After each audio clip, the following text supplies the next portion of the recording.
Story 1. The Silent Visitor. Mia had always been an adventurous traveler, someone who enjoyed the thrill of staying in unique places. When she found an Airbnb in Prague that boasted charming historic charm with a stunning view of the Vltava River, she was sold. The reviews mentioned its beauty and tranquility, and Mia couldn't wait to explore the city from such a picturesque spot. Arriving late in the afternoon, she was immediately captivated by the ancient architecture. The building had been standing for centuries, a relic of Prague's deep history. The apartment itself was as promised. Old wooden floors, antique furniture, and large windows that let in the fading sunlight. There was a subtle eeriness to the place, but she dismissed it as part of the building's historic character. After settling in, Mia wandered the cobblestone streets nearby, grabbing dinner at a local cafe before returning to her temporary home. As she closed the apartment door behind her, the quiet was deafening, the kind of stillness that presses down on you, suffocating. She shook off the feeling, chalking it up to exhaustion from her flight.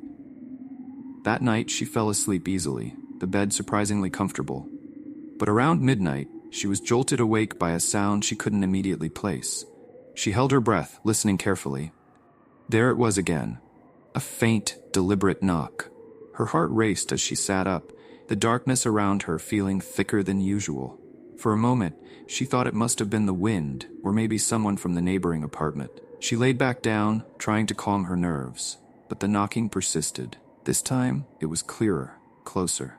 Gathering her courage, Mia tiptoed to the door and peered through the peephole. There was no one there.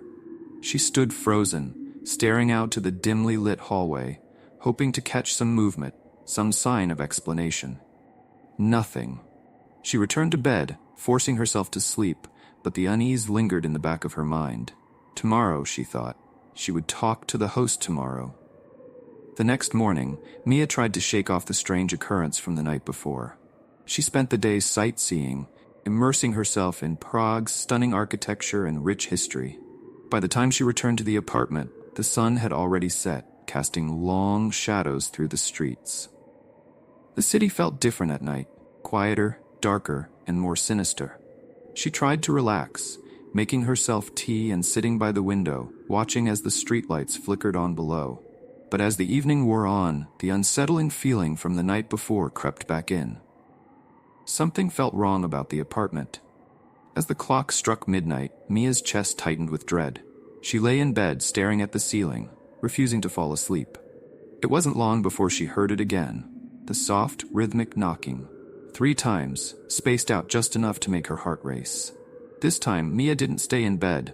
She got up quickly, grabbed her phone, and went to the door. Peering through the peephole once again, she was met with the same emptiness. Her hand trembled as she slowly turned the knob, opening the door just a crack. The hallway was silent, empty, the only sound the distant hum of the city outside. But something was off. The air in the hallway felt cold, much colder than it should have been. She stepped out, her bare feet touching the cold, old stone floors, and felt a chill run up her spine. She called out softly, "Hello? Is someone there?" Only silence answered her. Mia quickly retreated back into her apartment, locking the door behind her. She sat on the edge of the bed, her heart pounding in her chest. Checking the time, it was nearly 1 a.m., and she realized she had been standing in the hall for longer than she thought. Confusion mixed with fear. She tried to stay awake, her senses on high alert, but exhaustion eventually pulled her into an uneasy sleep. By the 3rd night, Mia was barely holding on to her sanity. Every night, the knocking had gotten louder, more insistent. She hadn't slept properly in days, and now the strange sounds seemed to be coming from inside the apartment itself. Doors creaked open by themselves, shadows seemed to move in the corners of her vision, and the feeling of being watched was constant. Desperate for answers, she decided to explore the building. Something about the place had been gnawing at her since the first night, and she needed to know more. Leaving her apartment, she walked through the dimly lit corridors, following a sense of unease that pulled her deeper into the building. Her steps echoed in the silence as she descended the creaky staircase to the basement, a place she hadn't noticed before. The basement door was slightly ajar, and a dim light flickered from within. Mia hesitated for a moment before pushing it open. The room inside was cluttered with old furniture, dusty boxes, and something else. Something unsettling. In the center of the room was a table, and on that table lay a large, worn guest book. Mia's hands trembled as she flipped through the pages. The names of guests were listed, along with the dates of their stay. Her heart stopped when she reached the most recent page. Her own name was written there, in neat cursive handwriting. The date of her check-in was correct, but underneath it, written in the same hand, was her checkout date, tomorrow. Mia hadn't planned on leaving for another week. As she stood frozen, staring at the page, a shadow passed behind her, reflected in the dusty mirror on the far wall. Cold breath tickled the back of her neck as she heard a whisper, so faint it was almost imperceptible. "You shouldn't have come." Mia ran. She bolted up the stairs, her heartbeat thundering in her ears. Grabbing her things from the apartment, she fled into the night, never looking back. She tried contacting the host, but all her calls went unanswered. Weeks later, she learned the truth. The building had once housed a caretaker who vanished mysteriously decades ago. His disappearance was never explained, but the locals had a theory. Some believed his spirit still roamed the halls, ensuring no guest overstayed their welcome. For Mia, it was a lesson learned too late. Some places should remain forgotten. Story 2. The Haunted Suburb. Ryan and Claire had been planning their escape to Savannah, Georgia for months. Newlyweds, they wanted a peaceful getaway from the chaos of wedding planning and the demands of their jobs. They found what they thought was the perfect spot. An Airbnb tucked away in a quiet suburban neighborhood, just outside the historic downtown. The photos were stunning. A charming cottage with a large front porch, manicured lawns, and sprawling oak trees draped in Spanish moss. The drive there was serene. Savannah's streets, lined with moss-covered trees and beautiful old homes, felt like a step back in time. The suburban neighborhood they pulled into was quiet, almost too quiet. They hadn't seen anyone on the street since they arrived. As they parked in front of the cottage, the house stood like a relic from a different era, old but well kept, its windows reflecting the warm glow of the setting sun. The host had left them detailed instructions to let themselves in, as she wasn't available to meet them in person. Inside, the house was quaint and cozy, with vintage furniture and a fireplace that looked like it hadn't been used in years. Everything felt perfect, at least for the first few hours. That night, after a long day of exploring the city, Ryan and Claire settled into the comfortable queen bed in the master bedroom. The house was eerily quiet, no city sounds or even crickets outside. As Claire began to drift off to sleep, a faint noise brought her back to full consciousness. It was soft at first, like a creak of the floorboards. She told herself it was just the house settling, but then she heard it again, this time louder. Footsteps. Slow, deliberate steps like someone pacing down the hallway. Her heart started to race as she nudged Ryan awake. "I heard something," she whispered, her voice trembling. Ryan groggily opened his eyes, his confusion quickly turning to concern as he saw the fear in Claire's eyes. "It's probably just the house," he muttered, sitting up and listening. But the sound had stopped. Silence filled the room, and after a few tense minutes, Ryan assured her it was nothing. But Claire wasn't convinced. Something felt wrong about the house. She lay back down, her eyes wide open, staring at the ceiling, waiting for the footsteps to return. That night, she barely slept. The next day, Claire tried to push the incident out of her mind. She told herself that old houses make noises. It was natural, nothing sinister. But that uneasy feeling still lingered, gnawing at her as they spent the day touring Savannah. The city was beautiful, yet her mind kept wandering back to the house, the footsteps, and the way the silence felt almost unnatural. As they returned to the house that evening, the sun had just dipped below the horizon, casting long shadows over the front yard. Claire hesitated before opening the door, but Ryan reassured her with a smile. "It's just an old house, nothing to worry about." But as they stepped inside, the air felt different, heavier, colder. Claire couldn't explain it, but the warmth the house had the first day seemed to have vanished. She shrugged it off, convincing herself she was just being paranoid. That night, however, things escalated. They had just settled into bed when the footsteps returned. This time, they were louder, more deliberate, as if someone was walking back and forth right outside their bedroom door. Ryan, now fully awake, sat up quickly. "Did you hear that?" Claire whispered, her voice tight with fear. Ryan nodded. He got out of bed, grabbing a flashlight from his bag, and opened the door. The hallway was empty, just like the night before. He walked down the hallway, checking the bathroom, the kitchen, the living room. Nothing. No sign of anyone. But as he returned to the bedroom, he heard it again. The footsteps, this time coming from the floor above them. Ryan froze. "There's no attic, right?" he asked, his voice low. Claire shook her head, her eyes wide. They both stood in silence, listening as the footsteps grew closer, stopping just above their heads. The rest of the night was spent in a fitful state of fear. Claire insisted they sleep with the lights on, but even then, every creak, every shift of the house sent a fresh wave of terror through them. By morning, both of them were exhausted, but Claire was adamant. "We need to call the host. There's something wrong with this place." That morning, Claire reached out to the Airbnb host, explaining the strange sounds and eerie atmosphere. The host seemed unusually defensive, brushing off Claire's concerns. "It's an old house, dear. It makes noises. I promise there's nothing to worry about," she said, her voice overly sweet but dismissive. Unsatisfied, Ryan and Claire decided to investigate on their own. Claire had a nagging feeling, a sense that there was something more to this house than just old, creaky floors. They started by looking up the house's history online, and what they found sent a chill down Claire's spine.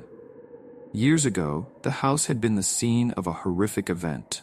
A man who had lived there with his wife and children had been accused of murdering his entire family.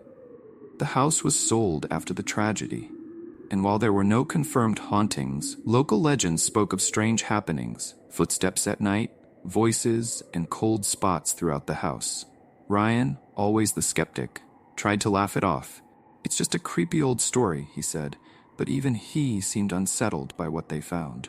That night, the atmosphere in the house shifted dramatically. The footsteps returned, louder than ever, and this time they were accompanied by a low whispering sound. Claire could feel her skin prickling, as if someone or something was standing right behind her. Ryan grabbed her hand, pulling her towards the door. "We're leaving. Now." But as they hurried to pack their bags, the temperature in the room dropped sharply.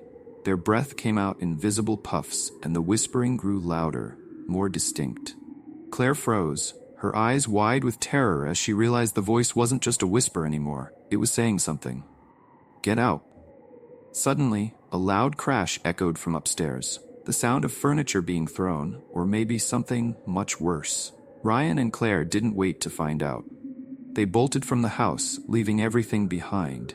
As they drove away, Claire looked back one last time. The house stood there, silent and still, as if nothing had happened.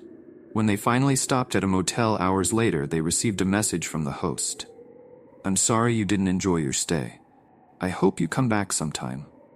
The message was short and cold, with no mention of the strange occurrences or their sudden departure. They never responded. Months later, Claire learned that the house had been abandoned shortly after their stay. It had always been difficult to keep tenants, but after their incident, no one ever stayed there again. Story 3. The Unwanted Tenant. Jason and Alyssa had been looking forward to a weekend of fun in Los Angeles. They had booked a stylish loft through Airbnb, located in the heart of downtown LA. The pictures made it look like the perfect spot for exploring the city, with its sleek modern design, large windows, and exposed brick walls. After the stress of their work weeks, a trendy getaway seemed like just the thing. When they arrived, the loft was exactly as advertised, minimalistic but chic, with industrial touches.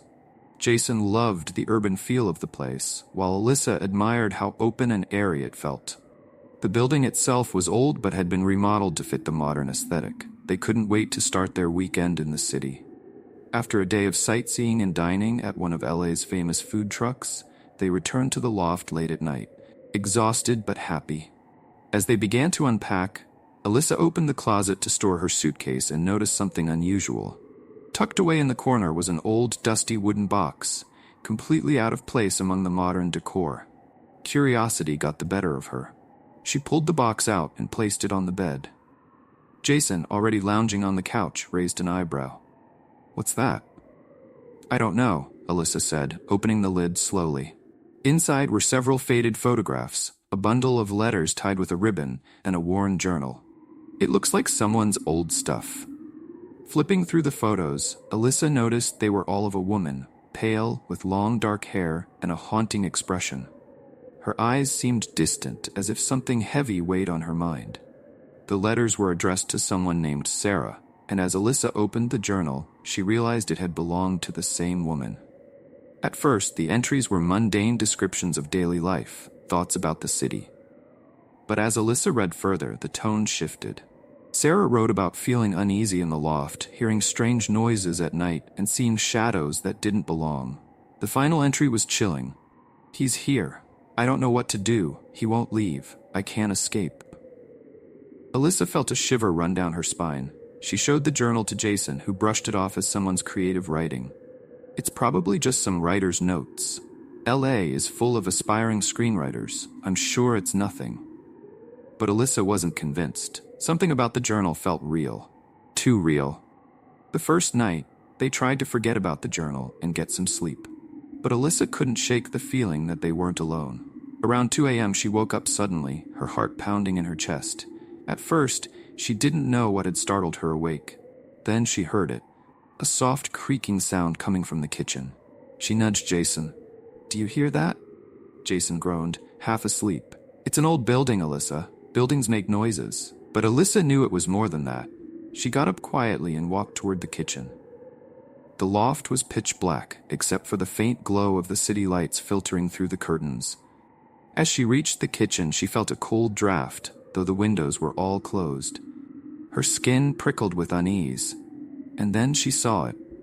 A shadow, just out of the corner of her eye, near the doorway to the bathroom. She whipped around, her breath catching in her throat, but there was nothing there. Alyssa stood frozen for a moment, her pulse racing. She quickly grabbed a glass of water and rushed back to bed, not daring to look behind her. When she climbed back into bed, Jason stirred. "What's wrong?" "I saw something," she whispered, her voice trembling. "There was a shadow in the kitchen." Jason sat up, now fully awake. He turned on the bedside lamp and glanced around the room. "Alyssa, there's nothing here. It's just your imagination. That journal freaked you out." But Alyssa wasn't so sure. She tried to sleep, but the feeling of being watched never left her. Every creak, every groan of the old loft seemed more menacing than before. She lay awake for hours, listening. The next morning, Jason found her at the table, sipping coffee, her eyes dark with exhaustion. "You didn't sleep, did you?" "I know what I saw," Alyssa said firmly. "There's something wrong with this place." Jason sighed, rubbing his face. "Look, we're only here for a couple more days. Let's just enjoy the weekend. I'm sure we're overthinking it." But Alyssa couldn't shake the feeling that Sarah's journal wasn't fiction. She decided to do some digging into the history of the loft. What she found only made her fear worse. That afternoon, Alyssa discovered that Sarah, the woman from the journal, had indeed lived in the loft years before. But she had vanished under mysterious circumstances. The police had investigated, but nobody was ever found.